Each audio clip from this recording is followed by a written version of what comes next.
one of the things that I would caution people against is forming an opinion about AI and then locking yourself in time around that opinion. Like, I'll give you a great practical example. I have a lot of engineers that said, hey, I tried AI for coding. It was horrible. And my first question is, when did you try it?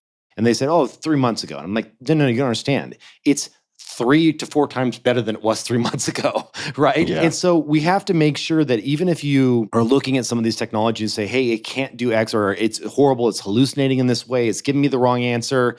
This is, without a doubt, the massive Motorola block phone version of the iPhone. Like, we are in that realm of AI. Kev, good to see you. Tim, another episode of The Random Show. Glad to be back. This is awesome. Another episode of The Random Show. You look very dashing. For people who can't see you, you have sort of hair slicked back, jacket with wide open lapels, reminiscent of a leather jacket. You look like a leading man from The Outsiders, that movie back in the day. You just need like a cigarette in your pocket and some other goodies, but you're looking good. You also have, as you disclosed to me, your secret weapon nearby, an IKEA light that is providing very seductive shadows and contours on your face. So well done. I think we're both kind of hacking it together today. Today has been putting together the boxcar on the way down the hill, in a sense, from an equipment standpoint. But here we are. Now, you asked me to grab a glass of wine, which I didn't do. I ended up grabbing a glass of gin, Caledonia Spirits, Bar Hill gin, for anybody who's curious. I do like my gin, Barr Hill. But this might surprise people, and it surprised me, because last time we spoke, I think you had hit, 6 months sober. So what is unfolding before our very eyes? Well, what's unfolding is a glass of champagne, is what's unfolding. But I will say that I almost made it to 7 months, but then I just decided my original goal was 3 months. Then I made it to 6. And, was I going to continue to go on like this? And I had hung out with some friends. We had a dinner in San Francisco. And I thought, I'm going to have a glass of vino. I'm just going to have a glass of wine because there was a great book, the book Awareness, which you've recommended to me. It's one of my favorites. I have one of my many copies downstairs right now. Yeah, so Anthony DeMello, Jesuit priest, correct? Is that right? Jesuit priest who is also a psychotherapist, who is now since passed, but incredibly, incredibly compelling writing. I'm sure we'll get more into this because I listened to the audiobook you recommended, so we'll come back to that. Oh, cool. Awesome. But all right, so take us back to the story you're telling. So you're sitting there at dinner. Well, prior to that, I had re-listened to that book and I got it on audio. And one of the things that hit me that he said in the book was... I know what it was. Can I guess? Yeah, go for it. That abstinence or renunciation is as much a trap, or can be as much a trap as anything else, because it ties you, it binds you to the thing that you are abstaining from. That's exactly right. That's exactly right. It makes it your lifelong enemy. Yeah. And it binds you to it. And so you're like, fuck it, YOLO, let's have some wine. Well, I want to be bound to it. And I did that with a glass of wine. Break those chains. Yeah, exactly. The plan was never to be sober for life. It was to reevaluate my relationship with alcohol and get to a point where I could truly say to anyone that asks, like, the cravings have gone away. And my goal going forward is something I just call the 2-2-2 rule, which is maximum of 2 drinks at any given night, never 2 days in a row, and then 2 days a week. So just lightweight. That's kind of my new thing. And then also special occasions. Like, I want it to be about a celebration of something or a gathering it in some way that is meaningful, not just because, a football game's on or something. Yeah. Well, first, I have more to say, but cheers. I have my little Japanese mug full of Bar Hill gin. Cheers. Wait. Like straight up gin? That's just straight gin. I didn't have any ice. You've inspired me to cut way back on my drinking, so I haven't really had much. I don't want to open a bottle of wine that I'm not going to finish with friends or something. Yeah, I mean, you'll finish a bottle of gin, so So I just grabbed what I had open, which will stay good for a long while once open, which was this gin. So I'm not going to drink a full glass of gin, but I will have a sippers with you. I think we're both going to be cheap dates maybe then, because we haven't drank in a while. We might get really sloppy really fast. Yeah, very, very cheap dates. So let me follow up on this story and the 222 plan. How are you intending, if at all, to catch yourself if you start slipping? Do you have people who you want to hold you accountable? Do you have some type of calendar reminder in place? How do you keep an eye on that? Recognizing that you may very well be totally fine, but given the history that you have, it seems like it would be a good idea to put some guardrails in there. I agree with you wholeheartedly if my issue with alcohol had been one of excess consumption, in that like I was never a 6 or 7 drink or even 5 drink person. Mm-hmm. For me, it was more consistency. Right. So the one that is easier to catch is you wake up the next morning and you say, okay, I'm just not drinking tonight, because you're catching it in a sober state, which is huge. So the big foul that I had over the last few years, especially to start with COVID, was just, 2 drinks a night, maybe 3, and just continuing that and taking like a day or 2 off a week. That's not healthy, as my liver enzymes would report back. Yeah. So I'm not as concerned about that. But also, I've talked to my therapist about this, and she's amazing. And she's like, hey, I'm going to check in with you and just make sure that you're truly sticking to this. But I think an accountability partner is absolutely a necessity, especially when it's been such a kind of staple of your life for decades. Yeah, for sure. And I think for you, one thing that immediately hops to mind, which seems super mundane, but I know you have a lot of anxiety around flying, and I don't think that flying counts as a special occasion, right? So you'll need to... Oh, it absolutely does. It absolutely does. That counts as a special... You fly so much, though. We are in the air. Like, we shouldn't be able to do that as humans. Like, it is an amazing feat of engineering. So yes, it's special. Tim, don't take this away from me, God damn it. All right. This is my one thing. I'm gonna call that a yellow flag in the making. But I'm fine with one yellow flag. I do fly a bit, but what's funny is when I came back from SFO, when I actually had that first drink, I didn't want a second drink on the plane. And it's kind of that just like anxiety of the whole process of it all, the security and the packed jets and the people coughing next to you. And kind of once I get settled, I'm pretty good, unless it's an international flight and I'm with friends. So yeah, I think it's that the first drink actually goes a long way. Yeah, on that note, first drink goes a long way, especially if it's just straight up gin. There you go. So where else should we segue? Because we can come back to this, but we have a lot to catch up on. There's so much to catch up on. Why don't we just go back and forth and just like have it be an old school random show where everything's random. We have no idea what we're about to talk about. Yeah, let's go for it. So I'll share an update on my side, which folks might find interesting. As you know, and long-term listeners know, I have been, one way you could put it, as an early adopter looking at bioelectric medicine of different types, whether that is legitimate vagus nerve stimulation. By the way, there aren't many options that would fall in that category. Interviewing people like Dr. Kevin Tracy, but also looking at most acutely transcranial magnetic stimulation. So TMS, which is a form of brain stimulation. I'll keep it simple.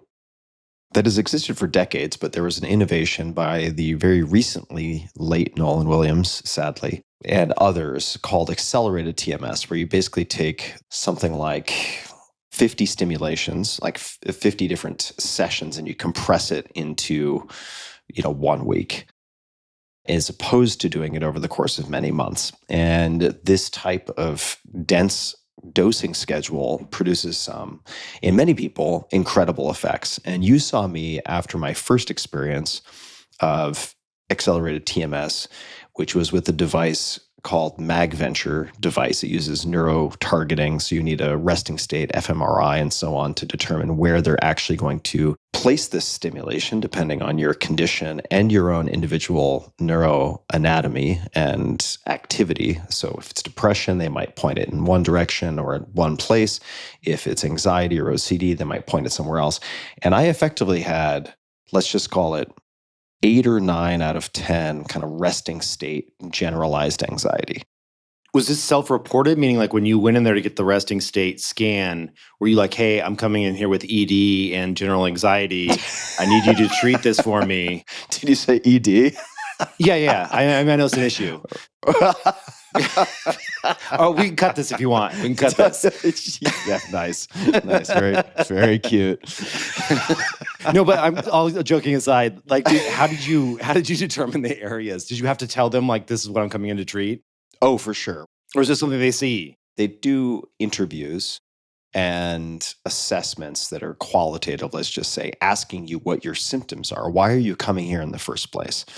Then they would dig into the details, and then they would run you through various standardized tests or assessments. So you might have the MADRS, you might have the HAM-D, you might have the Y-box. There are different assessments that are accepted as standardized for diagnosing, say, OCD or any number of other psychiatric conditions. And then you get an fMRI, so you get this scan of your brain, which I did at, I think it was Mass General in Massachusetts, as you would guess. And based on that, they can do some precision targeting.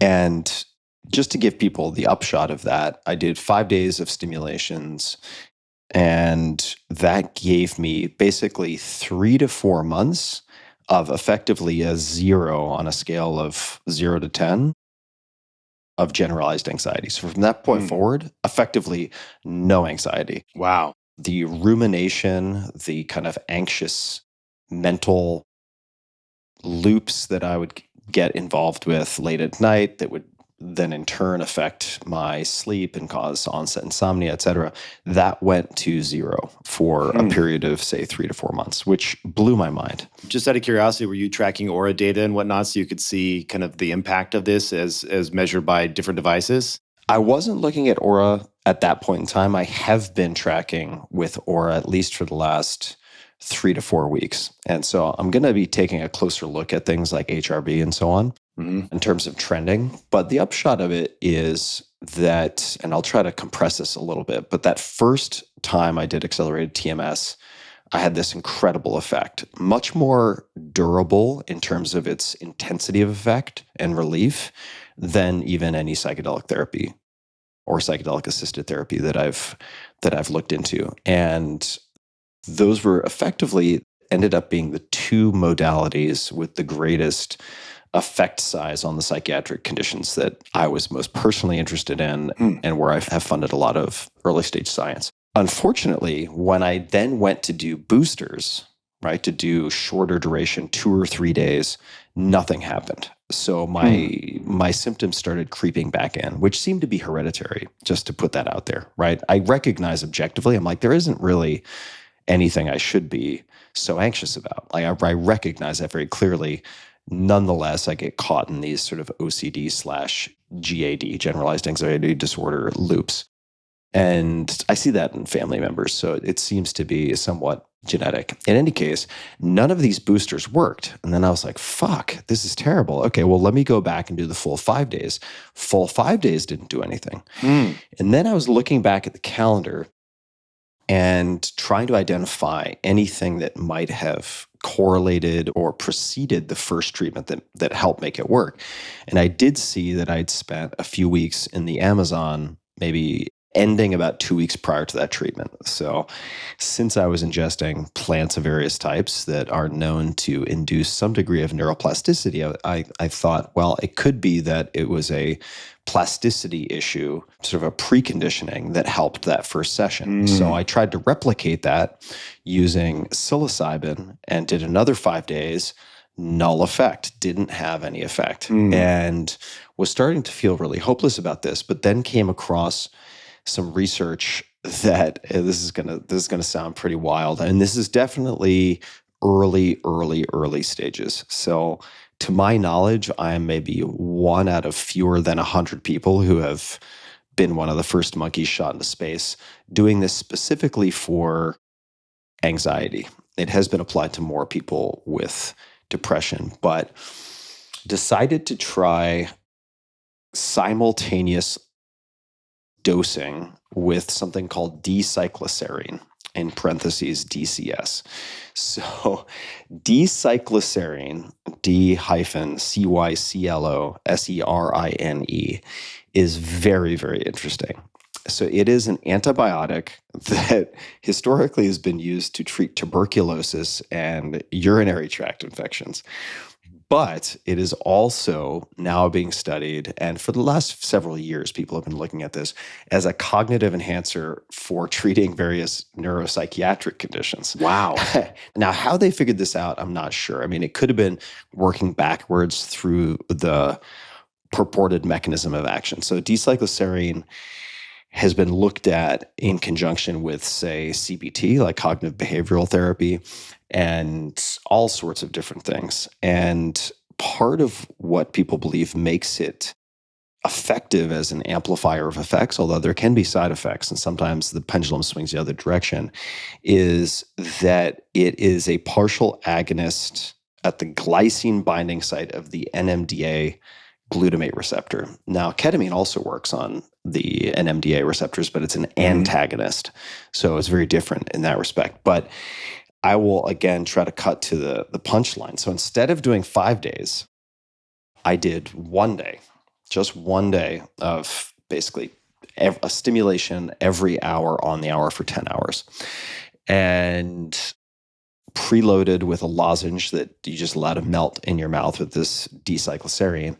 And it worked 1 day. It had some side effects. I had insomnia for about 2 weeks, which seems to happen in some patients who have undergone this. Some people have really bad insomnia for like a month and then it goes away. And I was willing to take that risk. There's some other things that can crop up, like temporary loss of some fine motor control and some other weird stuff. Oh, Jesus. Tinnitus in some people. Wow. With just the treatment in general. Yeah. The papers that you're signing that say this may happen. Yeah. I mean, with any of this stuff, you're writing your life away with some signatures. Yeah. This is like frontier stuff. Yeah. But the point that I'm trying to make here in a pretty long-winded way is, number one, it worked, right? So that leads me to believe that the original hypothesis that it was around neuroplasticity, so I needed to like warm up the Play-Doh before it could be molded properly, could be accurate, right? That could be true. Secondly, and this is incredibly important, most people I know who are really busy, or most people who can't afford it, can't take 5 days off of work. They can't take a week off of work to do this treatment. Right. No matter how bad their symptoms might be. And the fact that this D-cycloserine, like DCS, enhanced treatment was able to be compressed into a single day, I feel like it opens up the sort of the multitude of people who can potentially use this tenfold, 100-fold, 1,000-fold, who knows? And it should also, at the same time, really decrease the cost. So it's made me even more bullish around accelerated TMS. And it's been, I'd have to go back and look, maybe a month, 6 weeks, but it's still sticking, which is remarkable. In any case, for people who want to hear more, they can listen to my podcast with Nolan Williams that goes into a lot of detail around this. But very exciting stuff. It turns out a lot of these things might be interrelated, and that certain types of TMS, when implemented properly, actually seem to also stimulate the vagus nerve in some interesting ways. So this is kind of the next frontier that I'm most interested in exploring right now, is bioelectric medicine, right? So sort of computer chips over pills. Yeah. And so on. I think it allows you in some respects to get much more targeted. So that's good news for me, but I think it's also obviously at the edges of medicine right now. But I think that in the next 2 to 3 years, I could see this becoming a much more accessible therapeutic for millions of people. And there's some companies you can watch. I mentioned one, MagVenture or MagVentures. The other is called Brainsway. And they're actually a very small company, but publicly traded. And I'm sure there are going to be more entrants. So super exciting stuff. But now I feel like I have a recipe worth trying to replicate. Yeah. Where maybe once a quarter, maybe twice a year, depending on when. I think it's a when, not if, I see symptoms start to creep back in. I don't think this is a one and done, nor is any psychedelic assisted therapy that I'm aware of. So I expect it'll be some type of ongoing treatment that I do 1, 2 to 4 times per year. When you think of the, potential N of one inability to replicate this again in others, I know you put a lot of cash personally into, philanthropic things around research and studies. Are you curious to push on these buttons and see, can you put together a trial with 50 people? And for sure. What's your thoughts there? I would definitely be interested in funding more research. The brain stimulation lab at Stanford, I've already funded some research within. Very sadly, Nolan Williams, who helped develop a lot of these technologies, died. I want to say it was a month or 2 ago by suicide, very sadly. Oh, geez. He was a friend and really heartbreaking to see. And it's hard to put that aside for the moment, but putting it aside for the moment, I did fund research within that lab. I suspect that's going to take time to implement, particularly given the leadership vacuum that was created by his very, very tragic death. But I am interested in funding more research.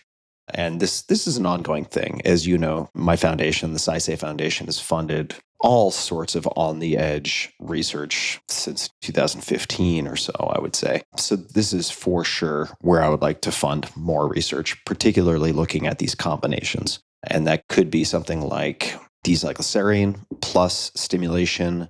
And at certain clinics, they have cohorts of, say, 60. I think it's at the time that I did it, there were 60 patients who had been treated for some form of anxiety disorder with this combination. I think that at least at that particular clinic on the depression side, the numbers are larger, probably 200 or so. But it's exciting. It's exciting. That's enough to get a signal, right? Yeah. And sure, you need to check all the boxes and do the randomized placebo-controlled studies with, multiple arms and all that. But it is enough to start to see a signal, especially when you have treatment-resistant cases that haven't responded to other things. And that's enough to inform at least the design of a study that would take much longer. So we'll see. Awesome. But I will say that much like some people experience with GLP-1 agonists like tirzepatide, Mounjaro, or Ozempic or whatever, after these treatments, and maybe it's just from really putting the brakes on a lot of the OCD-like circuitry, that I had much less desire to overconsume caffeine, to overconsume alcohol. It made dialing all of those things back a lot easier. That's a massive benefit of GLP-1s for a lot of people. Yeah. Which is huge. Yeah. Well, dude, I'm pumped for you, man. It's like, I love to see you getting some relief here. That's even if just for a few months. And that's fantastic. It's repeatable. Yeah. So fingers crossed. We'll see. And for people who want to learn more, I would suggest they start with as eerie as it might be, my conversation on the podcast with Nolan Williams. All right, man. You're up. All right. What's next? Speaking of brain-related things, I was at a dinner with a friend, and I was kind of lamenting and talking about just my inability to remember faces, names, and then how that extended into childhood for me, which was doing poorly on tests and just I couldn't quite retain the information the way that my friends could. I just could never explain it. And somebody at dinner, my buddy Mao, said to me, "Do you have aphantasia?" And I said, "I have no idea what that is." And then he said, "Okay, I want you to close your eyes right now." And this is going to blow some people's minds right now. I know this. Close your eyes and picture an apple in your mind's eye. Picture an apple. Mm-hmm. What do you see? Do you see a red apple? Do you see water droplets on it? Does it look fresh? Does it look like an HD image? And that's what he said to me. I go, "What are you talking about?" And he goes, "Well, what does it look like to you?" And I go, "There's no apple." He goes, "What do you mean there's no apple?" And I said, "Well, there's kind of like an outline, kind of ghosty, foggy thing, maybe-ish." And he goes, "Oh, you have aphantasia." And I was like, immediately jumped to whatever, ChatGPT. And I had no idea that people suffer from this condition. It's in the low single-digit percentage of people, and they have no idea that this is a thing, where you cannot picture something in your mind's eye. Mm-hmm. Had you heard of this before or no? No, I hadn't until you dropped it in one of our group kind of friend text threads. This was, I guess, a couple of weeks ago. But Fantasia is spelled like the Disney movie, but actually, no, that would be with an F. It's Aphantasia, Aphantasia. Yeah, is the inability to voluntarily visualize mental images. First described in 1880. When you close your eyes, what do you see? Because they give you a scale there, and a 5 is like an HD, full-on, beautiful apple. What do you see? Do you see perfect quality apple? Aphantasia can be considered the opposite of hyperphantasia. I am the exact opposite. I have hyper visual recall and the ability to visualize. So I can probably draw the vast majority of restaurants or the floor plans that I've ever visited. I can absolutely spec it out and have very, very vivid visualization. So I would be on the far other end of the spectrum. So when you think of a new idea, do you see it in some ways? Because I feel it. Yeah, you are very similar to my friend Mike, because I remember Mike and I have a lot of shared flight time with psychedelic experiences. And he was describing how he has almost no visual imagery, and it's almost purely kinesthetic for him. And that is as hard for me to imagine as it is for him to imagine my experience, which is overwhelmingly explosively visual. What's crazy, dude, is how many things I thought were jokes. Like when people said they counted sheep before they went to bed, I was like, oh, that's funny. Like, yeah, like what do you count numbers in your head? But I didn't know they see sheep. And if you're younger, mute the podcast for 10 seconds. I didn't know the Spank Bank was a real bank. Like you could visit. I thought, I didn't even know that was a thing. Seriously, I didn't. Well, to be clear, it's not a bank with like tellers and safety security boxes. No, but it is in your head. It is in your head. Yeah. You could open up the box and go back and like see that. I can't see any of that. It sucks. My buddy from Dignation Podcast was like, after we stopped recording, he's like, you got to be kidding me. So you can't go back and like look at like, people you've dated in the past during like intimate moments and revisualize that? I'm like, no, I have no idea what you're talking about. And he goes, oh yeah. He's like, oh, he felt so bad for me. He almost started to cry for me. It's horrible. What do you think you have, if anything, kind of developed in compensation of that? Well, the one thing that I have never been able to explain is that the feeling side of it, everything is a feeling. So I have a friend of mine, and I'm not this way, but she composes music, and she said that she sees in her head music is represented as colors. When I come up with ideas for projects, I'm not seeing something. I'm traversing kind of a feeling of a path rather than a visual thing. And so it's a lot more on, it's funny you mentioned the fear of flying. I think part of the reason why I have such a vivid fear of flying is the feeling comes so strong of the plane crashing, not that I see the plane crashing. Yeah. It's just a different thing, but I wouldn't trade that for the world. That has served me quite well in investing and seeing around corners early and things of that nature. But when I explain that to people, like you feel a new idea, there's been a bunch of people that have no idea what I'm talking about.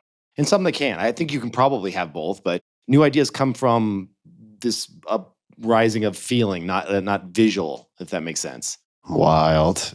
I mean, it doesn't really make sense to me, but it would make sense to my friend Mike. And thinking about all this and hearing about your friend who, I think you said, sees musical notes as colors, that's often referred to as synesthesia. And there's a really amazing little book that I read ages ago. It's been around for a long time. I'm looking at it right now. It was published in 1987, but it's 192 pages.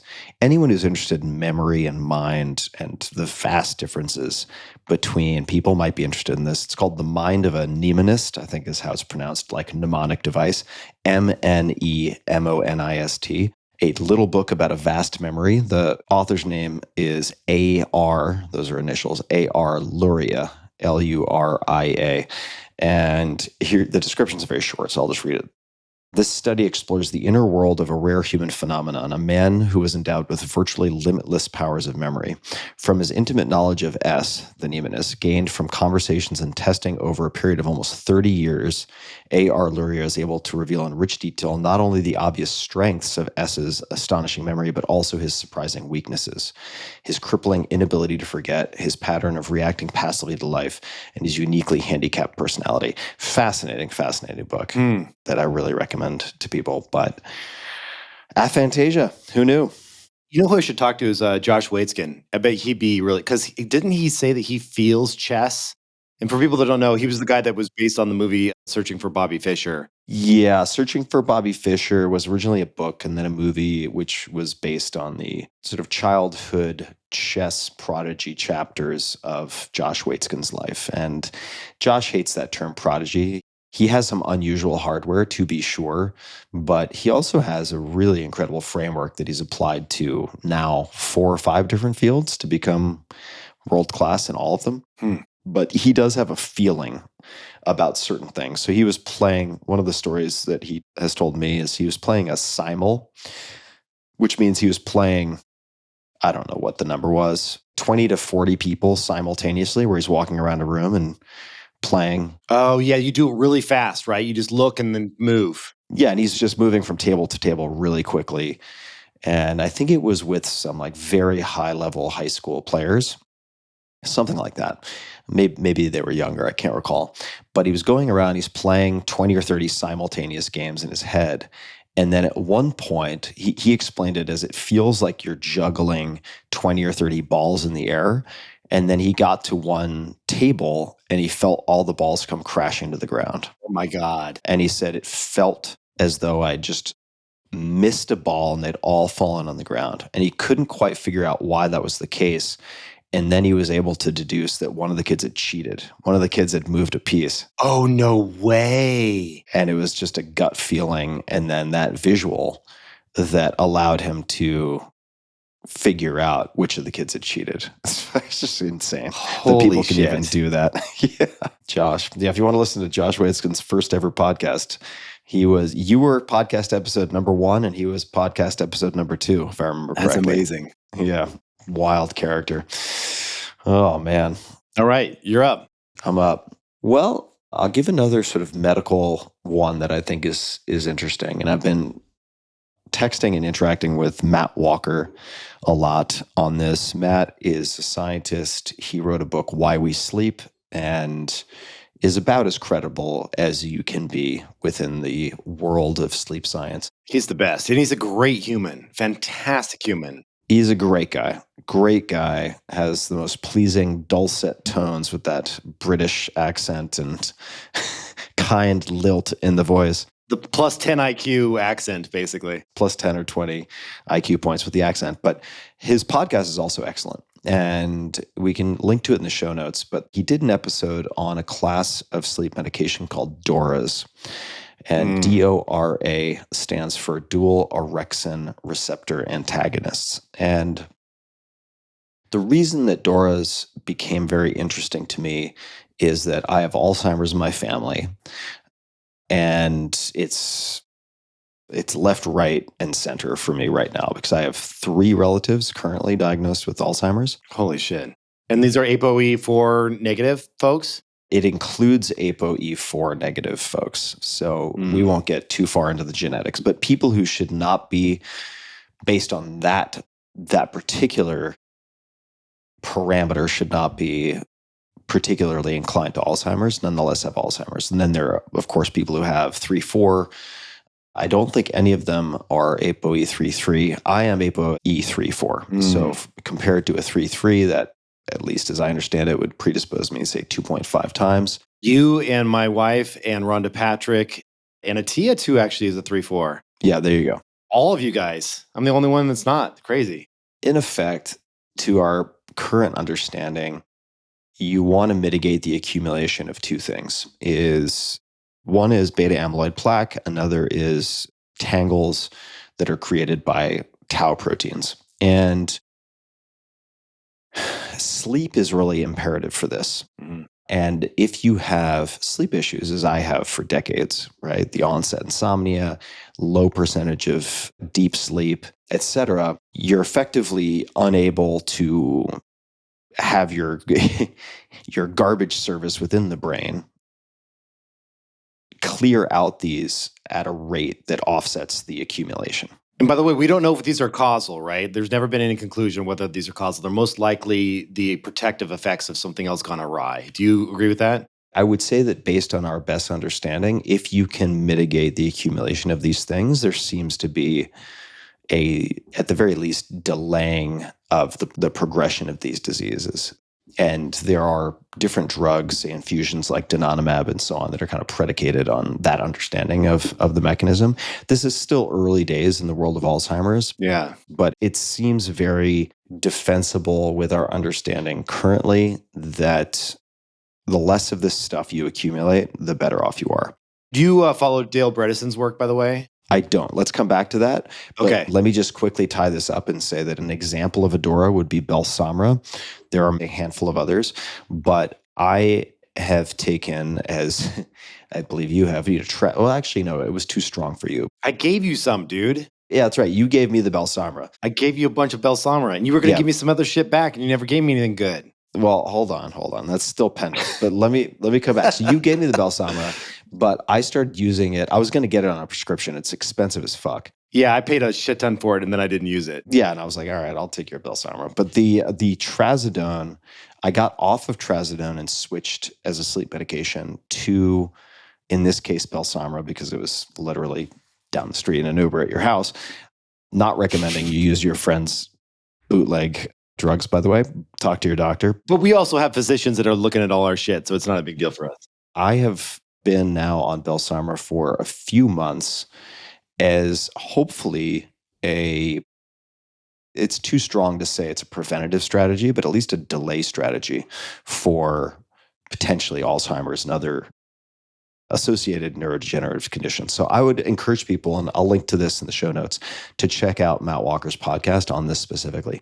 You know what they did with Belsomra, where they tapped the spines of people that took it, and they noticed there was less tau proteins in the spinal fluid? Yeah, they cleared a lot more. They looked at animal models, and then they looked at humans.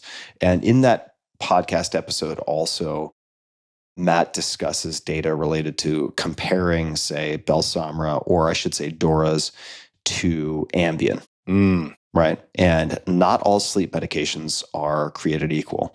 A lot of sleep medications effectively sedate you. Right. But in the case of DORAs, orexin, as I understand it, is a wakefulness.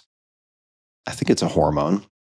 But this is effectively inhibiting wakefulness as opposed to sedating. Mm-hmm. And by using that particular approach, you're able to create more naturalistic sleep. So it's preserving sleep architecture, increasing certain things like REM sleep. In any case, it's very interesting because as it stands, look, sure, like exercise for a natural release of clotho, watch your diet, blah, blah, blah. There are a handful of things here. Sleep, super critically important. If we're talking about, again, staving off, hopefully, neurodegenerative disease. But there really just aren't that many tools in the toolkit. So to come across some of this data via Matt Walker was very eye-opening to me. That's awesome. So that's also something that I'm looking at really closely.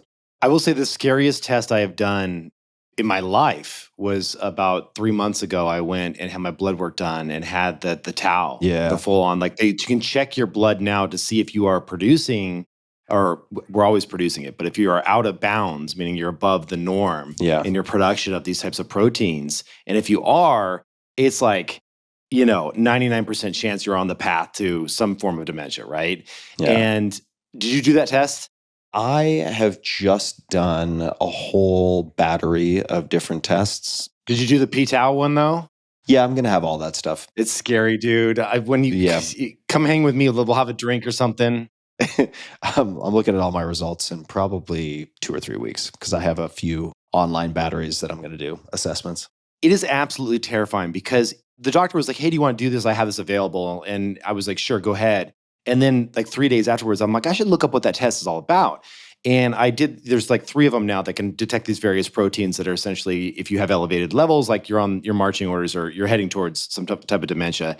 And I realized that, and I was like, wow, if this comes back positive, like I need to be, like this is an emergency situation where high intensity interval training every single morning for an hour, like there's a lot of things that you have to get into. And it's a very frightening thing. It's a very frightening thing. Yeah, it can be super frightening. And, there's certain other things that I think are just holistically good for my particular goals, cognitive, psychological, physical, like the ketogenic diet, right? I recently did a podcast with David Baszucki, the co-founder and CEO of Roblox. He and his wife have a foundation that is it is the largest funder of science related to metabolic therapies with a particular focus on ketogenic therapy. So I will be doing all of December in ketosis as an example. Oh, that's amazing. Just to keep that metabolic machinery humming, because I do think it's plausible that it could help long-term with a lot of the stuff we're talking about. Tim, real quick, just to put a bow on this. Dale, yes. So the reason I like Dale's a scientist that studies all forms of dementia. And he has a book called The End of Alzheimer's. You've probably heard of that book. It's pretty popular. I've come across his name. He's a little bit different than most of the scientists out there, where he believes that, Alzheimer's and these other dementias, they're not just a kind of one size fits all, one thing went wrong, but it can be a suite of different things that go wrong that lead you down this path. Sure. And so it's metabolic disorder, it's potential toxins. It's like, I think he's like the 4 major contributors to different various forms of dementia. And he's developed this protocol that can stabilize and even reverse a lot of this early cognitive decline if you catch it early enough. It's a little bit of like throwing the whole kitchen sink at it because it's everything. And he's not quite sure exactly what is doing the fix here, but it's fascinating, the research that he's done. I highly recommend 2 things that stood out to me that he recommends is, 1, getting this p-tau test done on the blood front, and then also recommends the ketogenic diet. He thinks ketogenic diet is huge for people, and he's seen that alone stabilize people from mental decline. And not that they're not eventually going to get it. Yeah. But the point is, like, do you want to go into full decline within 5 years, or do you want it to be 15 years, right? And so that's kind of what his lab's focused on. Cool. Yeah, I'll check him out. I mean, I've seen, not that this is a necessarily sustainable or scalable approach, but with some of my relatives with Alzheimer's, where it's pretty progressed and they tend to give, one-word answers or get confused and give the wrong answer to questions, giving them, say, 35 milliliters of exogenous ketones. So they're not in ketosis. They're following the terrible diet they've always followed, but give them 35 milliliters of kind of high octane exogenous ketones before going for a walk. And within 30 minutes, they're speaking in full sentences. It's wild. You see some really wild, temporary, but nonetheless very interesting transformations, which comes back to what you said about metabolic syndrome. And there are good reasons why some folks refer to Alzheimer's as type 3 diabetes. 100%. And that's what he says in his book. He's like, that is definitely a contributor. Yep. Excess glucose levels and all the downstream inflammation effects that come from that. It's just bad news bears, as you like to say. That's Tim Ferriss. Bad news bears. All right, Kevin, what you got? I'm a day job as my technologist, and we've talked about some of that stuff on the show before. So I kind of wanted to give people a quick little update on the State of the Union around all things AI. Yeah, please. I could use it too. It's just such a fascinating time in that I'd call it 4 to 8 weeks, maybe a slight bit longer, sometimes less so, we're seeing leapfrogs in what is possible. And one of the things that I would caution people against is forming an opinion about AI and then locking yourself in time around that opinion. Like, I'll give you a great kind of practical example. I have a lot of engineers that said, hey, I tried AI for coding. It was horrible. And my first question is, when did you try it? And they said, 3 months ago. And I'm like, no, you don't understand. It's 3 to 4 times better than it was 3 months ago, right? Yeah. And so we have to make sure that even if you are looking at some of these technologies and say, hey, it can't do X, or it's horrible, it's hallucinating in this way, it's giving me the wrong answer.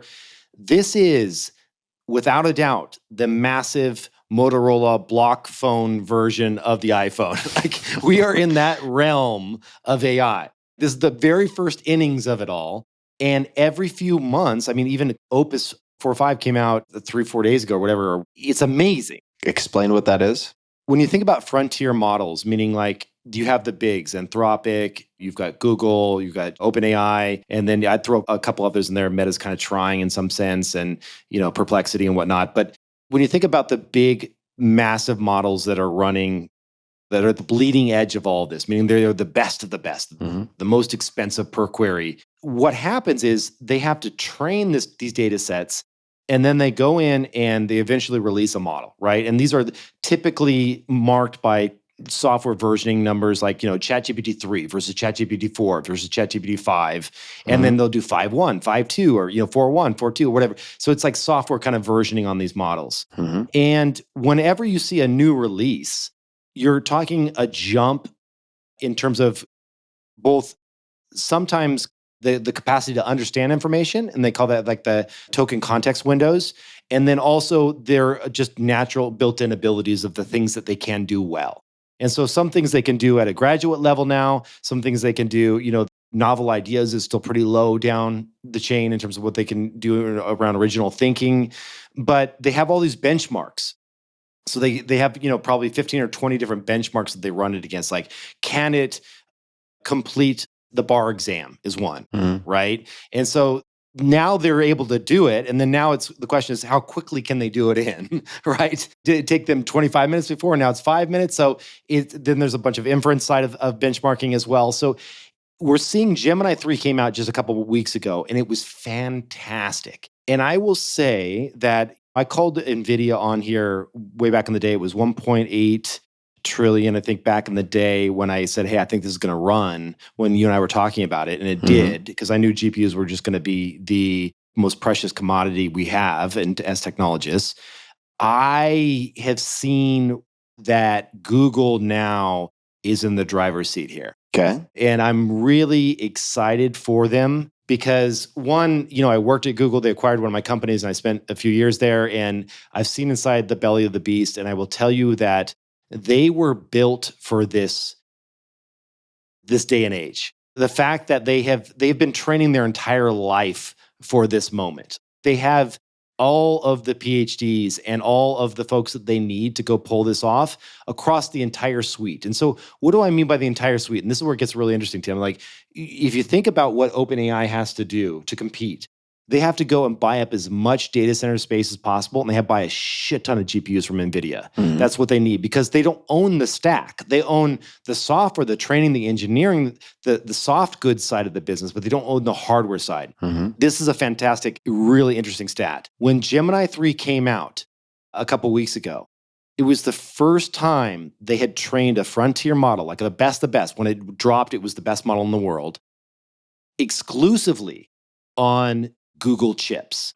So they have these chips called TPUs, tensor processing units. They have the full stack, dude. They don't even need NVIDIA. It's wild. They didn't use an NVIDIA chip to train their AI, and they have world-class AI. So it's just really exciting. This is such a fun time to be alive, because right now you can take someone that is a technologist in the sense that they have a rough understanding of the available tech that's out there, and you could build and produce and ship any app that you want within a few days now with what we have, and it's just going to get better and better. The creativity and the shipping unlockments that we're about to see over the next 5 years is going to be unlike anything we've ever seen before. If you have the idea for an app or a product or a service, anything digital, you will be able to take it from ideation and drawing it out on a piece of paper to actual shipping something to your customers within, call it less than a week, which has just never been done before at a price that is, I don't know, $500. Yeah. If Tim wanted his own app 5 years ago, I'd have been like, okay, great. You want the Tim Ferriss fan site /ED help app. To build that would be 50 grand, right? I feel like you have a problem that we need to talk about. You're just bringing it up so much.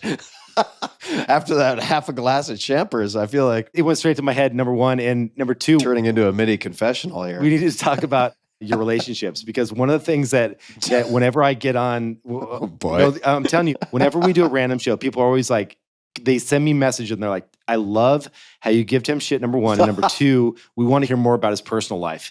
And I know you've got a new special someone in your life, which I'm very excited for. I do. Yeah, we can talk about that. Yeah, nice segue.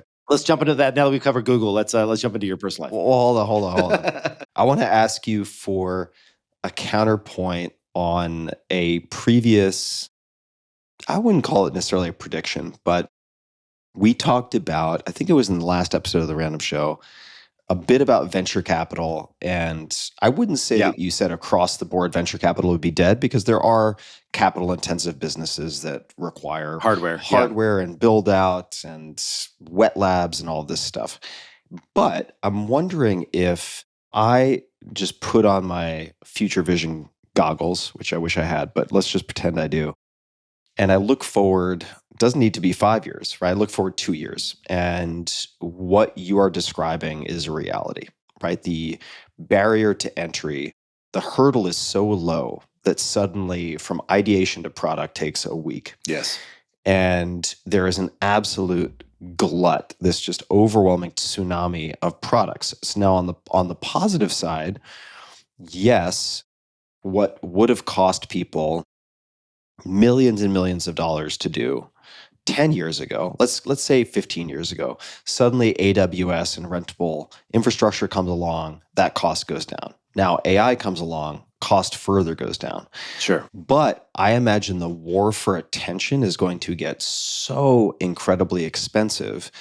Do you think that products that get traction will nonetheless, if they don't have the income stream to support it, raise venture capital purely for a marketing war chest and customer acquisition? I'm just wondering if you think you could make the argument that the customer acquisition costs are going to get, or user acquisition costs are going to get so high because everyone, you're going to have 100x the number of bidders. Now, who knows what the forum will be? I don't know if it'll be Google AdWords. Maybe it'll be something else. What are your thoughts? Well, there's a couple things there. The best products I've ever invested in, period, full stop, have been ones that don't rely upon paid acquisition to grow. Yeah. So they have come up with something that is unique and novel enough to where word of mouth is their number one driver. That said, capital and deployed the right way, and spent the right way around ad purchases is just fuel for the fire, which is great. Yeah. And so VC is dead in the sense that the seed round was like, okay, I have a kind of idea-ish. I'm going to go out and take $3 million and I'm going to give away 20% of my company. What happens in the future is not that you don't need that capital, because I think you're right. You will need it for a variety of things. Like if you're hitting insane scale, there will be moments where you need to put more warm bodies in seats to help you do all the things. Yep. And you may need to raise venture. But the difference is when you have product market fit, you go from raising and selling 20% of your business for $3 million to selling 20% of your business for $15 million, right? Yeah. Which is just fantastic for the entrepreneur. So it's not that venture is dead. It's just that what we're going to see is the entrepreneur is in control like they've never been before, right? Which is fantastic. And if they say, okay, I'm off to the races and things are going so well, but guess what? I'm actually charging for my product and I'm break even. You don't ever have to raise VC. And then now you own 100% of the business and you're Jason Fried, which we know is one of the most brilliant entrepreneurs of our time that invented SaaS, that just has never taken any external investment. And you just, you're just happy and you don't report to anyone, which is a beautiful thing as well.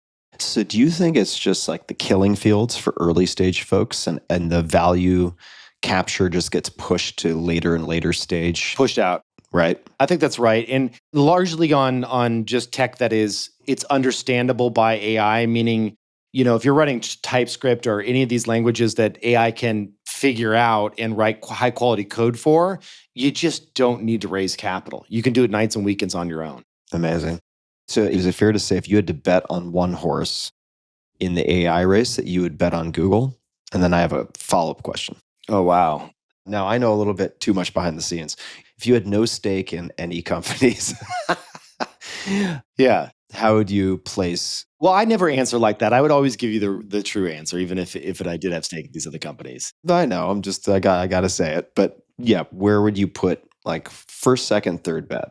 Honestly, at these valuations, I wouldn't put a single dollar into the top 3 or 5. Yeah. Largely because what are you going to do? Is Google going to 3x maybe in the next 10 years? Well, also, it remains to be seen how much AI cannibalizes their current money printing machine, right?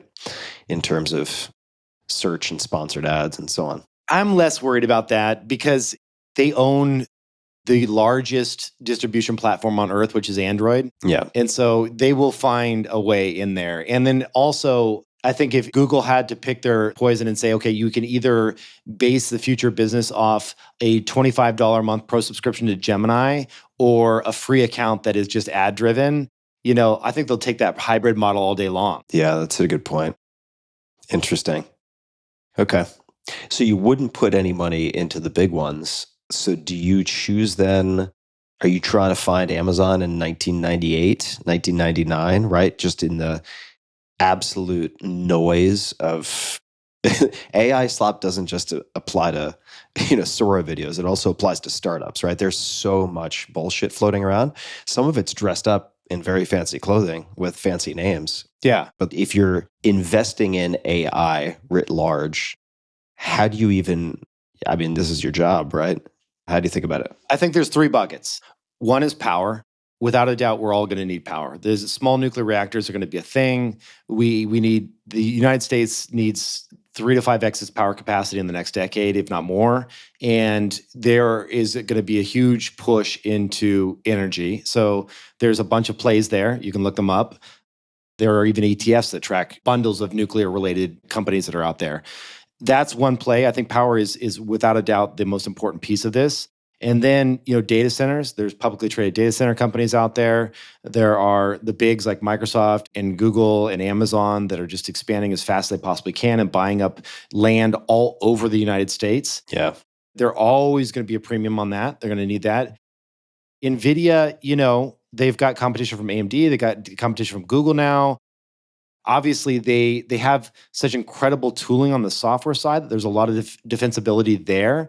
It's a name to own. Would I buy in today at today's prices? I don't know. But I will say that if you think of this less about, I'm just going to pick one horse and more like I'm going to pick a basket of things, these are the things that I would be putting into that basket. And then lastly, I would take large companies that have insane bloat from headcount that can be automated in the next, call it 2 to 3 years, where they will reduce, sadly, and I hate to see this happen, but it's going to happen no matter what. They're going to reduce their headcount, they're going to automate with AI, and their profit margins are going to go through the roof. Mm-hmm. And I think those companies will reap the benefits of efficiency that comes from AI, and their stock prices will as well. How do you identify companies that have the most bloat with also the fewest hurdles to adopting AI for what you're describing, right? Because in some of them, they may be, who knows, just put in a position where they, from a process or regulatory perspective or whatever, they just can't do it, at least in the near term. Yeah, in the near term, it's listening to earnings calls, and I want to hear the CEO saying that they are absolutely forcing their engineers to use AI. Yeah. Forcing. You have to be. It is not optional at this point to ask your engineers to play with it. You have to be using it every single day in your workflow. And the folks that are doing that, even though it's not perfect today, they're going to reap all the benefits 12 to 18 months from now. Yeah. And so that's what I'm looking for more than anything else is who is wise enough, because a lot of the CEOs are old, who is wise enough to say, it's true. We know these folks. Yeah. If you ask them the difference between, Haiku 4.5 and Sonnet, they wouldn't have no idea how to tell you if they can't answer those basic model related questions, like, what are you doing? It's finding those people like the Jack Dorses in the world and the folks that are just like, I wouldn't want to say young because I want to be ageism, but they have to be leaning into this in a way that is, they have to believe that their entire business is going to be rebuilt from the ground up over the next, call it 5 years. Yeah. And you have people like Salesforce CEOs doing that. Obviously Benioff's on board with this. There's a handful of folks that have said, we are making sure this is a mandate from the top down. Google did this quite well, where they had this like red alarm or thing that they called off probably 3 years ago, where it said it is all hands on deck AI. And Apple did not do that. And now look what's happening. There's most likely Apple's going to end up licensing Gemini from Google. Wild world out there, kids. Wild world. It's a fun time to be alive, man. It's fun to be playing. Totally. Let's see. I figure I could give people some Maybe holiday gift ideas? Oh, yes, I've got some great ones. First thing I can recommend, something you can fit in your pocket. So this right here looks like a golf ball with little, not quite spikes, but like studs on it. They're flattened. This is called a Rubz ball, R-U-B-Z. And I travel with this. You just roll out your feet on this before you go to bed. And I have felt this help everything from relaxing and just winding down. What I have noticed, and this is something I spoke with Ed Cohn about 100 years ago, long time ago. He's the greatest powerlifter of all time, a phenomenal athlete and very nice guy. But basically, if you address your feet, sometimes you feel it all the way up the kinetic chain, lower legs, knees, even your low back can sometimes release. So this, I think it's costs less than $10. This is a Rubz ball. You can buy it on Amazon or anywhere else.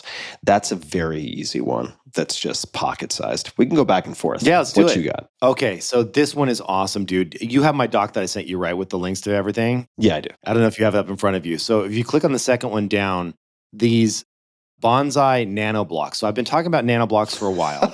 Hear me out, dude. This is a fun stocking stuffer. Okay. People are going to love this shit. So it's $38. It's these little baby bonsai trees. Nano blocks are like Legos, but they're like 1/10 of the size. So you need tweezers to assemble them. It is oddly satisfying to build these little tiny like bonsai trees. You get all 6 of them for $38. And if you use the code Tim, no, there's no code, but if you, they're amazing. They're so fun. Anyway, nano blocks are awesome. This is a little fun little pack, great stocking stuffer. They're super tiny and they're cute, and they make, look at there's nano blocks up there up there behind me. See that beautiful tree? There it is. You recommended a book to me. Do you want to mention it? It's last in your list. I bought the audiobook and I listened to it on my flights recently. I thought the narrator was really, really good also.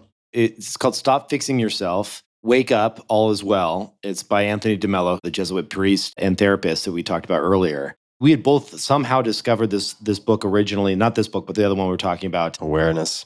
And it was really cool to hear that you were into it, because it was one of my favorite books that we did not compare notes when we read this independently. I don't know how the hell that happened, but we both loved it. And this is another one where I was just like, damn, this is so good, because there's so many core truths here that apply to my practice on the meditation side. And I just loved it. But it does require a little bit of understanding. It's not like someone from off the street can totally read this and be like, oh, that makes a ton of sense to me. I don't know if you felt that way.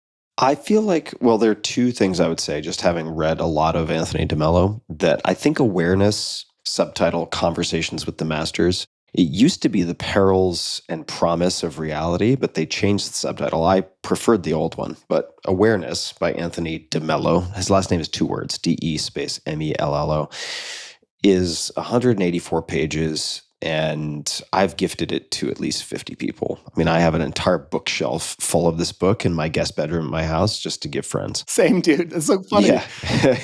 And I would recommend people read Awareness first. I don't think you need anything special in terms of background for that. Well, you do need one thing. You need to know that it is a lecture. So it reads like a lecture. It doesn't read like a book. Which I like. Yes. And he's very no nonsense. I gave it to a couple friends and they started reading it. And they're like, wait, is this a talk that he gave? And I'm like, oh, yeah, I should have told you that. It's an actual talk. It's a collection of polished lectures that he gave. So Awareness would be the first. And then in the case of the Stop Fixing Yourself, I really enjoyed it. There's a lot of overlap with Awareness. So there are certain points that get reiterated. The audiobook rendition of Stop Fixing Yourself is very, very good. I disagree with some of the conclusions, which are effectively along the lines, I shouldn't say, this might sound unfair, but in the conclusion, he talks about how ultimate freedom is not depending on anyone for anything, and you could be perfectly happy in isolation by yourself. And I was like, evolutionarily, I think that's actually a pretty hard sell. But what I would suggest is, if you listen to or read these books, as with any book, expect that you're going to disagree with and maybe even discard 10, 20% of it. But don't throw the baby out with the bathwater. These are really, really helpful books. Well said. Let me grab another one here. I'll recommend 2 others in case people are interested in books. So fiction, tomorrow, and tomorrow and tomorrow. I think it might just be tomorrow, tomorrow, and tomorrow. Anyway, it's Tomorrow 3 Times by Gabriel Zevin, Zevin. It's a fiction book. And it was on the New York Times list of the 100 best books of the 21st century. It's a new one.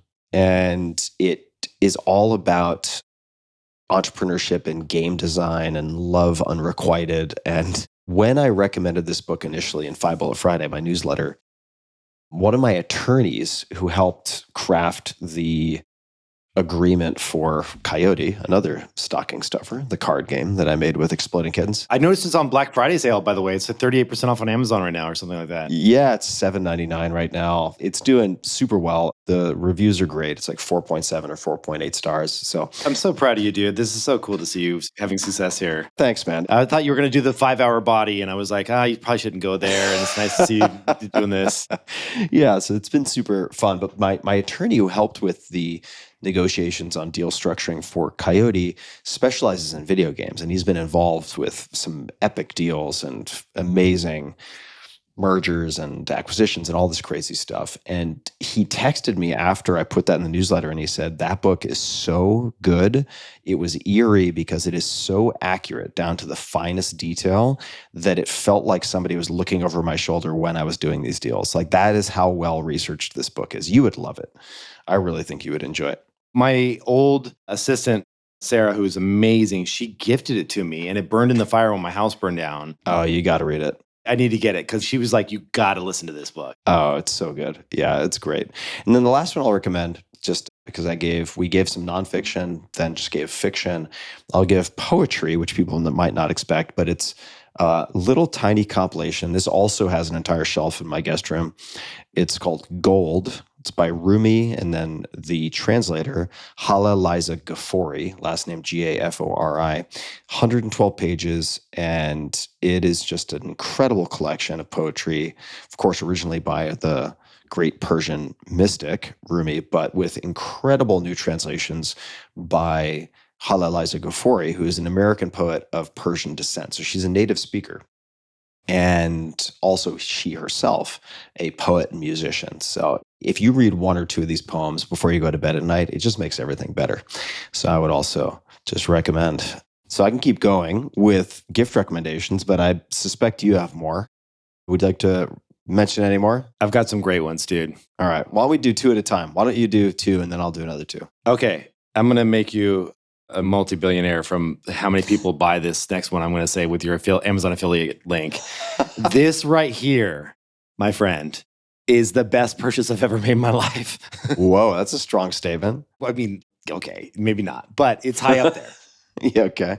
Have you ever been in one of those situations where you need a small little screwdriver or a screw head and you're like, you can't find the right one that fits? Yeah. So this is 25 different micro, like everything from hex nuts to screwdrivers to flatheads, and it's a magnetic little insert into the actual wand. Now you think, okay, who cares? But it's $7.79, and it acts like a $25 screwdriver. It is the best stocking stuffer in the world. You know, once a year or twice a year, you'll get something where it takes like 2 AAs or whatever, and it's like, oh, there's a little tiny screwdriver thing you got to undo. Yeah, and I'm like, totally. where am I going to find something that fits that? This is that thing. And then when you want to like tweak your glasses or whatever, you need those micro screwdrivers. Dude, $7, this thing rocks. It's amazing. How did you find this thing? It had good reviews on Amazon. I bought it, and when I got it, I was like, they should be charging 3 times as much for this thing. The torque doesn't actually ruin the bit heads, which is great, because oftentimes with the cheaper ones, like the bit heads get ruined. You have to have it in every junk drawer in your house, you know? It's one of those things.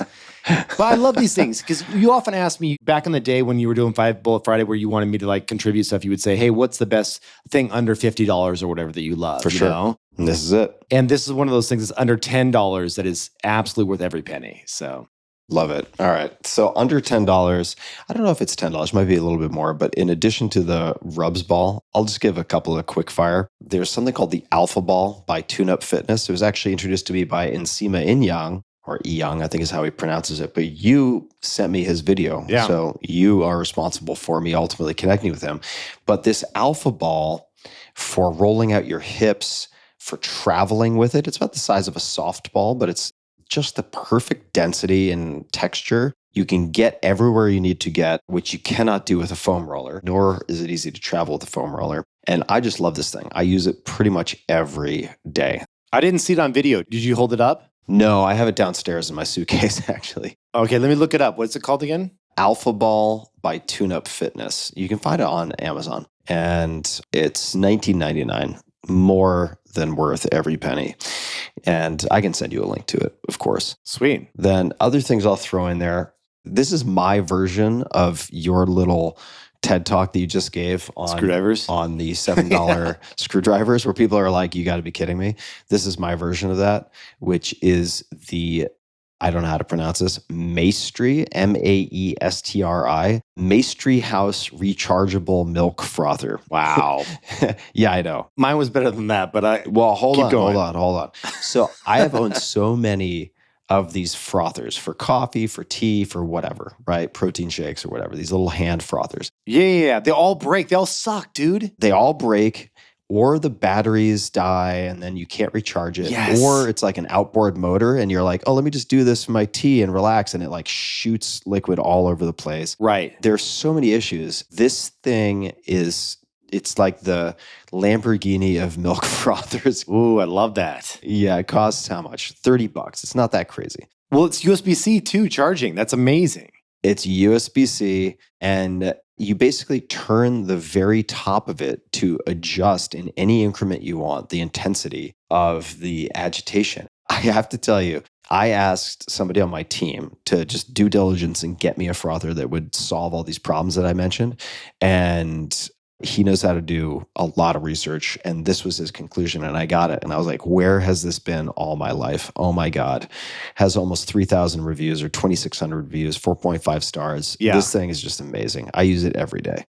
So that's one. And when I put this in 5 Below Friday, what I wrote was, it reminds me of sage wisdom from Kevin Kelly, who is the founding editor of Wired magazine. Oh, I love Kevin Kelly. Amazing guy. Yeah, we did a walk with him together. Exactly. So he had, at that time, I think it was a draft of a book that he put together, this tiny book called Excellent Advice for Living, which are these pithy little quotes from Kevin that he used to put in I think they were his birthday letters to friends, where he'd be like, here are the 10 things I learned this year.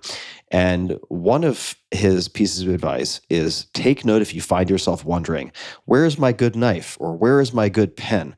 That means you have bad ones. Get rid of those. Right?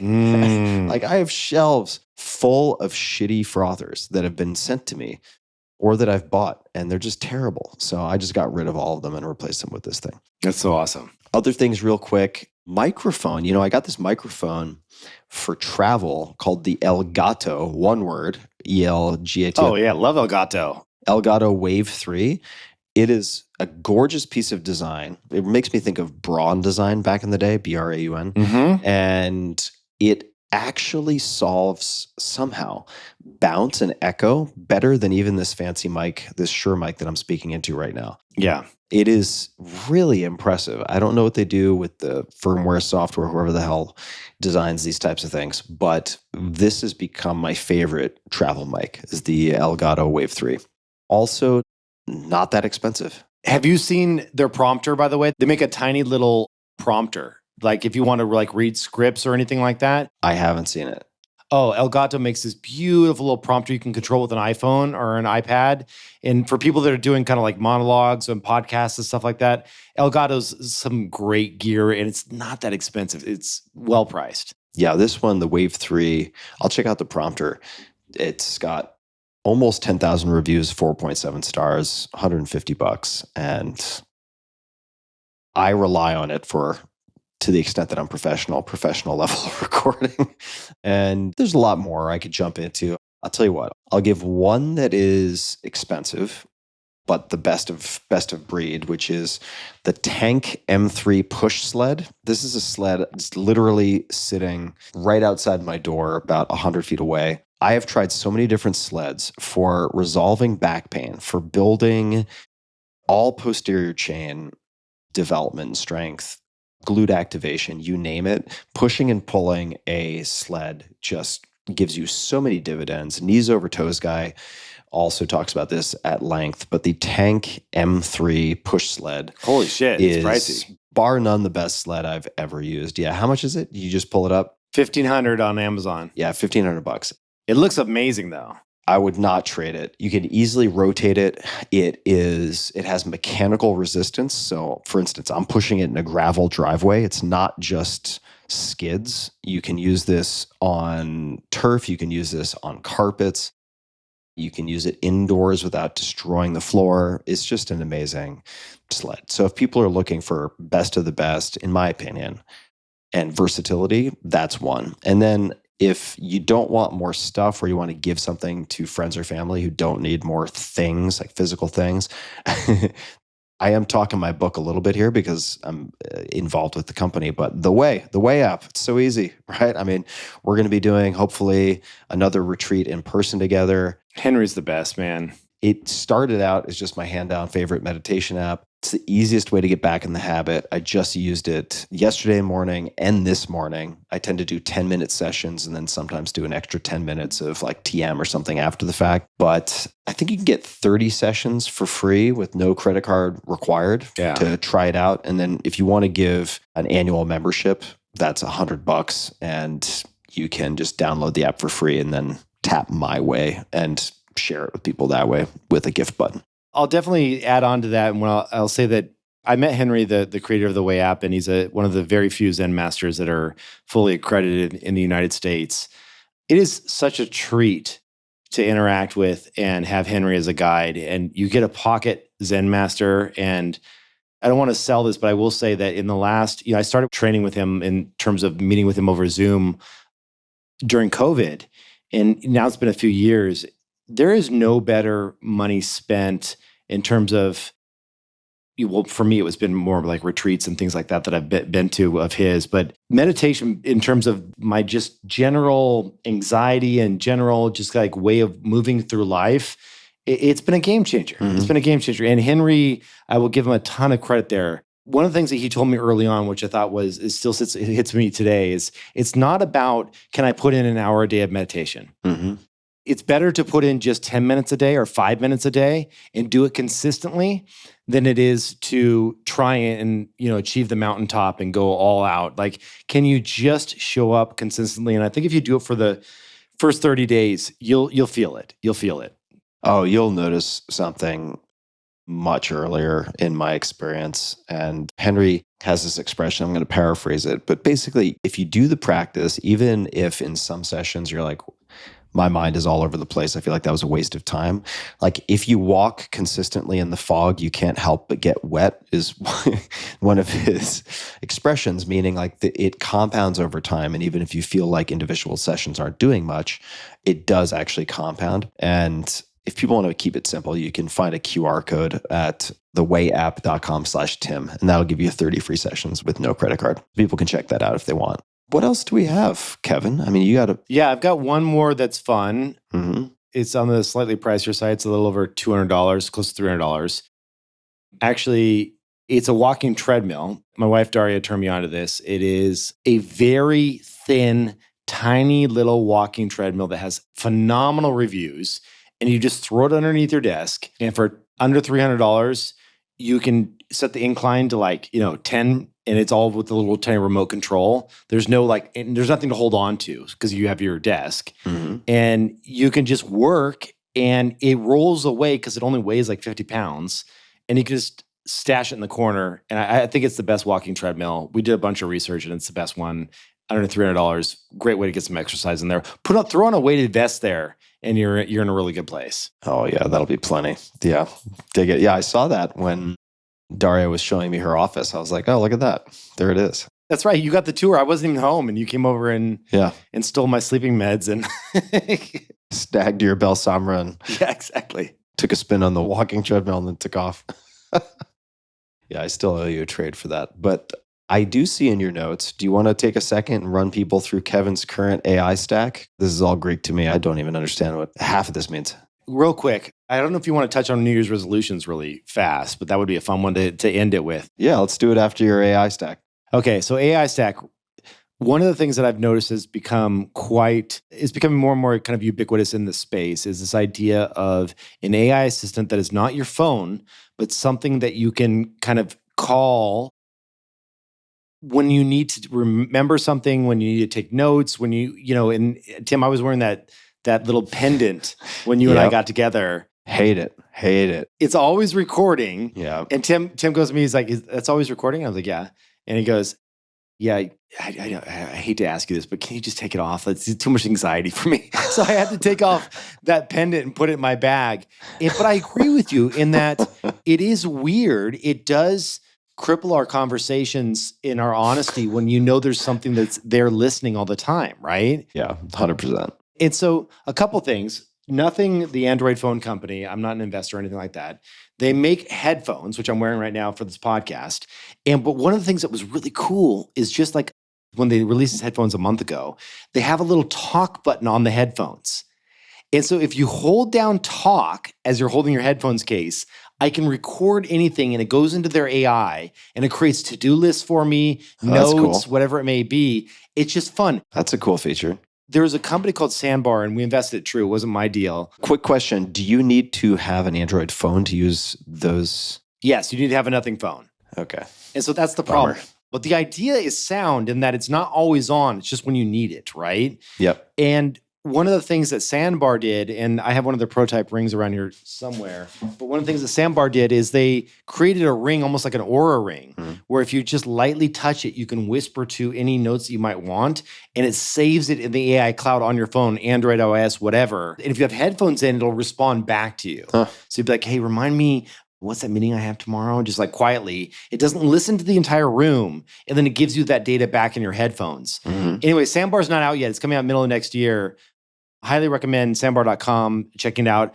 Like I said, it is something that we invest in at the fund level, but it's not my deal. But I will say, I like where this is going. Even if it's not Sandbar, something like this that is a little companion that is not your big ass phone that can be engaged with when you want to, jot something down is quite cool. Outside of that, I would say, AI on the Notion front has been quite good. The agents that they've added inside of Notion are phenomenal, and that continues to get better. What do you use that for? How do you use that? Notion just added note-taking now. So if you're in a Zoom or any type of video call, it will automatically prompt you to record the entire thing. And so by default, I always say to people, hey, I'm just, Notion's not actually recording the audio, but they are transcribing it. And they put the meeting notes and the bullet points into my Notion for me. And then I can ask questions of that transcript later on. So call it like a week or two later, I'm like, hey, Tim mentioned some really cool book by Anthony DeMello. Which one was it? And it would, boom, right there. It's like within 2 seconds. Yeah. That's really cool. And then you can ask questions of your entire corpus of data. So if you're storing a bunch of stuff in there, like I had my EIN number for one of my LLCs, and I'm like, hey, what's the EIN number for this LLC? And it's like, boom, like 2 seconds later, it's out, right? Yeah. So that's fun. When do you think Gemini built into G Suite will be good enough to do that for an inbox? It is now. It is now. Is it? Yeah, it is. Okay, because it was so disappointing as of even a few weeks ago. I just enabled it, this kind of like deeper integration, which I don't know if I'm a beta tester, but they let me in, and it does exactly what I just said. So it's within the coming weeks if I've happened to be on some beta list, then whatever. But you know who will do this right now is actually the Gemini. Oh, what are they calling it? It's their kind of AI suite where you can drop documents into it and everything. Everyone's screaming it, right? I mean, you know what I'm talking about, right? Have you played with this? Oh, wait, you talking about NotebookLM? Yeah, NotebookLM. Yeah. NotebookLM is getting better and better. So here's a fun hack. Okay, this is a great one for your audience because they like your productivity, everything. One thing that's really fun is imagine there's something you want to learn that's new. Insert anything. You want to learn how to do basic Pilates, right? Go to ChatGPT or Gemini or whatever else and say, hey, give me a deep research guide on the fundamentals of Pilates. And then you hit go, right? You wait 5 minutes, whatever. It gives you back a whole script. You copy that, paste it into NotebookLM and say, create me a 5-minute podcast on the fundamentals of Pilates. Yep. And you have an instant podcast primer on that thing. I use that for coding technologies. I've used that for quantum computing. Tim, do you know how quantum computing works? Do you know how gates fold on each other? I didn't. And so I dropped that in there, and then You say, explain it like I'm 5 in a podcast, or not 5, but you'd say, explain it like I'm like a freshman in college. Yeah, 5th grader. Yeah, exactly. 5th grader, whatever. Like I have aphantasia and I have no way to recall this later. It gives you this great little podcast and it's a fun little way to learn anything new on the go. I have to give a plug, and I am an investor in this company because it came up in a group thread. I don't think he would mind me mentioning this, but our mutual friend Chris Sacco was like, my daughter just taught herself about stock trading and this, and this. And he took a screenshot and he's like, she created her own curriculum and . And it was from a startup called Oboe. And if people go to Oboe, that's Oboe.fyi, so Oboe.fyi, it just says, what do you want to learn about? We'll make you a course. And you literally just type it out and it gives you everything in one place. Are you an investor in this? Yeah, I'm an investor. Because I noticed you'd mentioned before. What was it? And this would be kind of fun for 30 seconds. When you were pitched this, because you say no to a lot of things, which is great, as every investor should. What was it about this that really like hooked you in? I mean, there were a few things, right? So it was the people involved. I had some familiarity with the people involved and I had confidence in their ability to execute. And also, this is what I do, right? In the sense that if I have tried to hone any single skill, it is deconstructing and simplifying complex subjects, then putting material in some type of logical sequence, doing 80-20 analysis on kind of the 20% of material that makes the difference. And like the material beats method a lot of the time, et cetera, et cetera, et cetera. Right? So I've thought a lot about this and I was like, all right, the thesis and the mission of the company makes a lot of sense to me. Now, will they be the winner? I have no idea. That is a much harder question, and that informs kind of bet sizing and things along those lines. But I have a lot of confidence in the founders. The company itself was introduced to me, or the founding team behind it, by another founder who's had exits, who is an investor, who's a friend of mine. And I thought to myself, well, even if this just goes towards creating a product that I myself will use, which is really where I start with a lot of my investing. And sometimes I succeed when I stray from that, but my hit rate is a lot higher when, say, in the case of Uber or Shopify or any of these other Duolingo. It's a core competency of yours. I know at least I am a market of one, right, for all of these products, and Oboe would fall in that category. So that's how I decided to invest. And with these companies, it's also not a bet the farm scenario, at least not for me, right? It's you're creating a portfolio with the recognition that 70-80% of your investments are going to go to zero. But I try to look at or answer the question, how can I win even if this goes to zero? And how can I win? It's like, well, if I help to in some way support a product and the development of a product that I use myself to learn a bunch of stuff quickly, then given the leverage that I think I can create or find in the world, it's like, wow, well, if I have a smooth way, an elegant way to learn more about a few different, I'll give you an example, right? If I'm considering, and I've already done this, like if I'm doing due diligence on a company that I can't talk about right now, but it's innovating in biotech. And I want to learn as much as possible about different types of mRNA therapeutics. Mm-hmm. It's like, well, I'm not coming from a background that enables me to do that. So if I then am able to do due diligence, like 100 times faster, because I'm not sending out 15 emails to people I think might be able to assist, and I might still do that level of due diligence, but let's just say that $50K investment allows me to then do due diligence in a way that allows me to place 2 or 3 other bets more effectively. It's like I've made my money back, or very likely made my money back. So whether it's with investing or choosing projects like the card game Coyote or anything else, my fundamental underlying question is, can this be a win even if it fails? Right. With, let's just say, the primary external metric of sales or exit or whatever it might be. And if I'm developing skills and relationships that snowball and transcend any single project, then that's a vote in favor of doing something. Oboe.fyi would kind of fit into that bucket for me. And it made me so happy to see, Saka's daughter, when she was like, whatever, 12 or 13, like creating her own course. I was like, okay, that's a good sign. That makes me happy. I just clicked on one of the things to create a course for me, and it's pretty cool because right away it said, do you want this in podcast format, which is 7 minutes, or do you want this in lectured recording, which is 20 minutes? Mm-hmm. That's awesome. Like that's built into the product from like step one. Yeah, from step one. And like you said, this is the blocky brick Motorola version. Yeah. The rate of iteration for something like this is going to be so extreme. It's going to be head spinning. Awesome. So we'll see. I'm excited about it. All right. The moment you all been waiting for, Tim's girlfriend. Come on, dude. I thought I got out of it. No.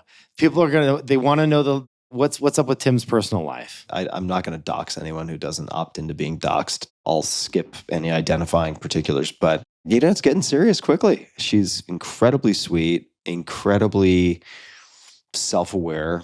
Wow. For people who are wondering, of all places, met on Hinge, have to kiss a lot of frogs or go on a lot of dates. It's a lot of reps, a lot of swiping, and a lot of noise to get to that point. But it did work. What was the first date like? First date was Greek food, very chill. Felt very much, and I pay a lot of attention to this. Like, that I have a very sensitive nervous system. And I just immediately felt kind of down-regulated and at ease with her. And that's a lot. That's not a small thing for me. And keeps me on my toes, is very funny, is very good at calling me on my bullshit. I'm optimistic. We'll see. But super, super, super happy.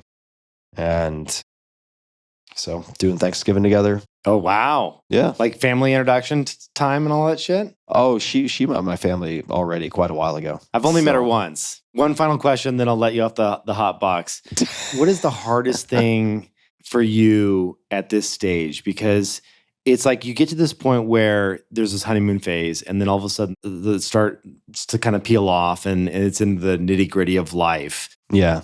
What's the hardest, most challenging part about this next kind of, like, call it 6 months? I mean, I don't know if I have the ability to predict, but my guess would be, I think this is what I'm about to describe as a plight of modern dating in general, at least as I've seen it among my friends. And pretty much anyone who I've ever spoken to about this, or if I ever mention kind of modern datings and the app-based dating world, it's such a game of roulette. I mean, the apps are designed to be as addictive as possible. I think the challenge for almost anyone who has been part of that playing field is when things get hard, right? When things are hard, when you have friction that lasts more than a day or a week, to stay the course and do the work necessary to resolve that, as opposed to just being like, fuck this. Right. I'm just going to go back to the well. Because the well's right there. Yeah. It's 20 seconds away and a swipe away, right? Yeah. That's the downfall of these whole things. It's so easy to move on to the next thing. They are all designed to be, of course, as addictive as possible. And even though they might say they're designed to be deleted, that by definition, since they have a fiduciary responsibility, a legal fiduciary responsibility to their shareholders, their business model is entirely dependent on recurring revenue. So they're designed to keep you using the app as long as humanly possible. And I don't blame them for that. That's just the way that this ecosystem works.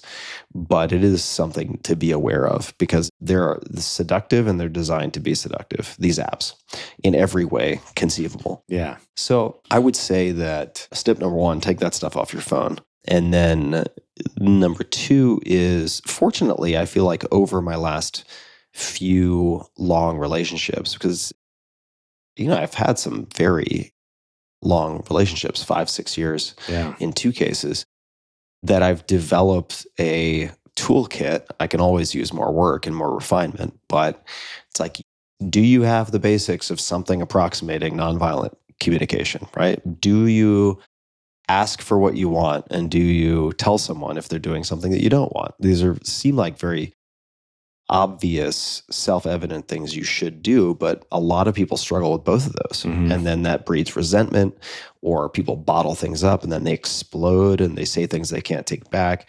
So like, to what extent have you tried to mitigate those things? Do you have a toolkit, right? There are very good books out there, very good workshops. And I've read a lot of these books and I've gone to a lot of workshops. And as much as I've like felt like I wanted to poke my eyes out with bicycle spokes at points in these workshops and seminars, because like I can only take so much of it. Same. They do help though. It could be something really small. And there are things you learn along the way, at least I have as you get older, which is like you can have almost anything you want in life if you discuss it openly and early, right? If you have weaknesses, if you have requests, if you have needs, if you have things that you value that are maybe weirdly out of proportion to most people, just talking about that stuff early sets the stage for success, or at least communication.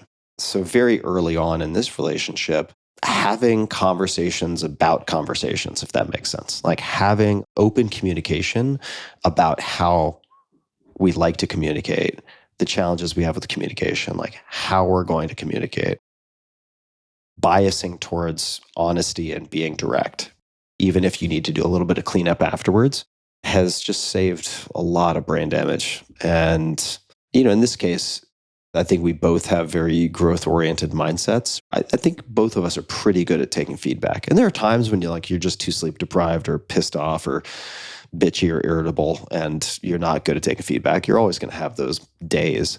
But overall, I think we're both eager to improve, and we're good at giving feedback in a way that generally doesn't come off as too holier-than-thou judgmental. So we'll see. We'll see. But, in terms of the challenges, I think the challenges are always, I shouldn't say always, it's a big word, but man, it's just like so much of it just comes down to communication. It's like, do you have the tools? Have you, say, read or listened to Terry Real? Have you both listened or read Terry Real so that you have some scripts or some shared language that you can use as shorthand? The problem I have with Terry Real is that if it's taken too literally, it can sound formulaic, Sure. I'm like, I don't want to do the formula. Let's just talk, Yeah. Here's what I would say about that. I'd say that almost anything that works repeatedly is a formula. And in the beginning, I think it's important, as rote as it might seem, to, let's just say, the book Nonviolent Communication. I think it's Marshall Rosenberg. It's a great book, but after a while, you're like, oh my God, am I really going to say again, when you did X, as a video camera would have recorded it, I felt Y. Oh God, I hate that stuff. And the story I make up is X. The story I make up kills me. But here's the thing. I know it kills you. You're stop saying the story I make up. It's just easy. But here's the thing. As much as you might hate it, what you would hate more is, Kevin, I fucking hate when you do X. It makes me feel Y because you always do Z, right? That's worse. Yeah. I think, right? You might be with the formula, but the amount of damage you can do when you veer completely away from it is a lot, right? And then once you have the, I'd say, basic mastery or fluency with the formula, then you can deviate. Right. Then you can start to deviate. But for instance, Terry, as any couples therapist will, has certain frameworks and formulas, right? But there are also underlying philosophical principles that I think apply to a million different things that are outside of formulas. And I'll give you an example. So one thing that Terry says, and I think this is in Fierce Intimacy, which is an audiobook. You can't find a print version of it. I highly recommend it to folks. The point he makes is, it's real simple. Objective reality has no place in a relationship. Now, what the hell does that mean? What that means is, if you're out at dinner and then the waiter comes over and the wife orders, and then the waiter walks away, and the husband's like, honey, you don't need to yell at him. And she's like, I wasn't yelling. And then it turns into a whole bullshit argument about whether she was yelling or not. If the husband were to say, well, honey, actually, I hired a professional audiologist with the latest cutting edge technology and recording equipment, and they're sitting right at the table next to us.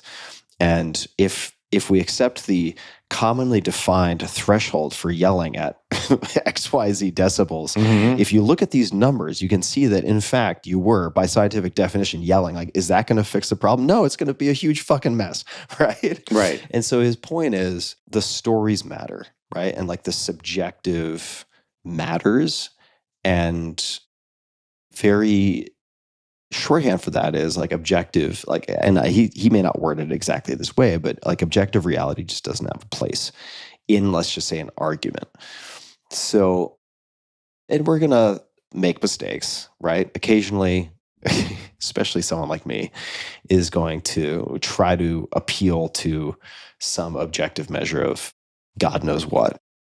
But if you can just postpone that judgment, even for a minute or two, it makes a world of difference, right? Yeah. And maybe it makes me sound like I'm really remedial in the EQ communication department. I actually don't think that's true. I think I'm pretty good. But it's like going to the gym. It's like playing pool or shooting archery or whatever. It's like you can't just, it's not a one and done thing. Yeah. Right? Like if you don't practice these things, you will revert to whatever your parents did, period. It's so true. And I don't want to model that.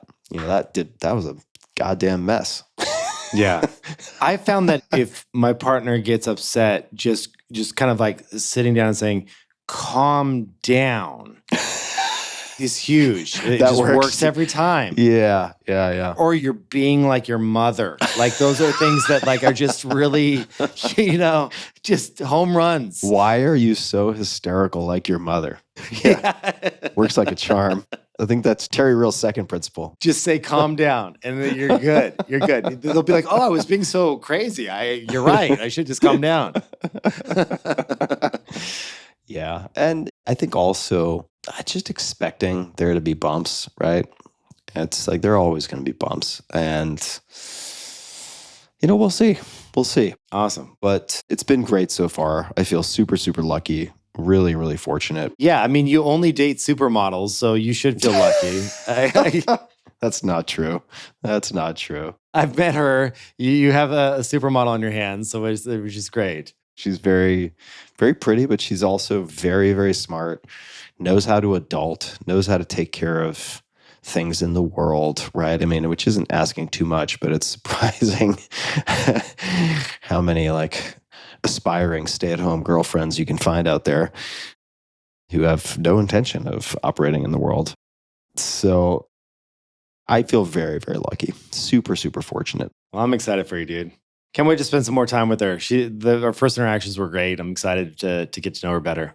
Yeah, she's incredibly kind, not a malicious bone in her body, but at the same time, it's like hilariously blunt in some cases, and sometimes not so hilariously blunt. But I'll take it's a package deal. I'll take it. You got a bit of that too, though, right? I got some of that. Yeah, I do too. Yeah, I've got some of that for sure. I've known enough of your ex-girlfriends to know that you got a little bit of that. Yeah, I got a little bit of that. It's true. Oh, man. Well, I think I've probably checked the box of talking about the girlfriend. Yeah, awesome. Yeah, we're going to have dinner very, very shortly. And happy Thanksgiving, man. Happy Thanksgiving. Yeah, I would say the only thing on my side, just to bring people up to speed on, is I have a new tech podcast that I'm very excited about that I'm going to launch in the new year. And so kevinrose.com for my 4-bullet Friday, which is much faster read. I only put out like one email every month and a half but it's always packed with like the latest AI stuff I'm playing with, all that stuff. Anyway, that's my only plug of the show is kevinrose.com for the newsletter. Check it out, folks. And we'll hit New Year's resolutions and stuff next time we do a random show. Let's do it. Yeah. We'll do that because I need to dust mine off and blow the film that is settled on those. Look at them in higher resolution. So I could use a little extra time. Love it. And we'll get after it. Love you, brother. Always good to see you. Yeah, love you too, bud. Thanks for sharing more of the personal side with us. Everybody gets a kick out of that, and it's always fun to hear your adventures. But I'm excited for you marching forward, and I have good vibes about this one. Yeah, thanks, man. It's a fucking jungle out there. It's like, yeah, the modern dating it is simultaneously so fun if you like hit your groove in a playing the field kind of way, but it's also so incredibly exhausting and frustrating and can be very demoralizing. Yeah, I don't feel bad for you, honestly. Like I've gotten some of your texts. I think you had a damn good run, brother. You had a good run. I'm not complaining. I'm just saying I feel most sort of at home, at ease, at peace when I am with my current girlfriend, and it's qualitatively a world of difference from just running around like, some horny bastard with his hair on fire. So, not that there's anything wrong with that. Yeah, not that there's any hair left, but yeah. Not that there's any hair left. And also just be aware, like whether you're on X or Instagram, but especially on the dating apps, because it is selling sex and things that are hardwired to hijack your attention. Like your faculties are being exploited to the maximum degree possible. Yeah. And it's just something to be aware of. Like really, really check your state before and after using these things to determine how much you might want to use them, or if you want to put safeguards around how long you spend on these things. All right. Thank you for coming to my TED Talk. Love it. Cool, brother. Well, love you very much. Please give a hug to Daria and the girls for me. Will do. Same on my side. How's Molly doing? Molly's good? Molly's great. Yeah, Molly's doing great. How old is Molly now? Molly's 10. I'm actually going to adopt a puppy. Going to get a second dog next month. Super excited. Toaster is 15 now. You saw him when you came to the house. I wasn't there when you were there. I did. Oh. Isn't he moving slower? It's hard to watch. He was. Well, he was also, had just come from the vet and his paw was all taped up and he was drugged out of his mind. I know. When I saw him. Yeah, 15. He's getting up there. I know. We gave him Rappa, so I'm hoping we've already seen the kind of 20% boost in lifespan, so we'll see. Yeah, I need to get Molly on Rappa. That's going to be one of my tasks for December as well. So one step at a time. Awesome. All right, brother. Great to see you, bud. Good to see you.